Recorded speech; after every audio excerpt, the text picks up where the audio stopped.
বন্ধুরা, আশা করি আপনারা সকলেই ভালো আছেন।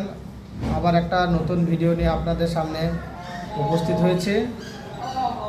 বেশ কয়েকদিন ধরে টানা বৃষ্টিতে আমরা অনেকেই কঠিন পরিস্থিতির মধ্যে আছি। বিশেষ করে পাট চাষিরা, যারা এখন এই মুহূর্তে পাট শোকায়, রোদের অভাবের পাট শোকাতে তাদের কিছুটা অসুবিধা হচ্ছে।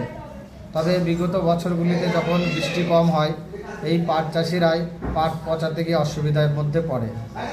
তারা পাটের জমিতেই মাটি খনন করে জল সেচ করে সেই পাট শোকায়। সেদিক থেকে একটা সুবিধা, কারণ এই বছরে মৌসুমে বায়ুর অ্যাডভান্স আগমনের ফলে পশ্চিমবঙ্গের বিভিন্ন জায়গায় বিভিন্ন রকম বৃষ্টিপাত হচ্ছে।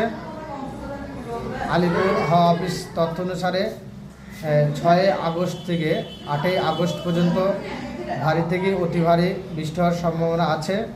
উত্তরবঙ্গে 8 আগস্টের পর থেকে কিছুটা বৃষ্টি কম হওয়ার সম্ভাবনা রয়েছে, কিন্তু দক্ষিণবঙ্গে পূর্ব মেদিনীপুর, পশ্চিম মেদিনীপুর, বাঁকুড়া, হাওড়া, হুগলি, পূর্ব বর্ধমান, এই সমস্ত জেলাগুলিতে ভারী থেকে অতি ভারী বৃষ্টি হওয়ার সম্ভাবনা আছে। 6 থেকে 8 আগস্ট কলকাতায় রেনি ডে হওয়ার পরিস্থিতি এবং দফায় দফায় বৃষ্টি হওয়ার সম্ভাবনা রয়েছে।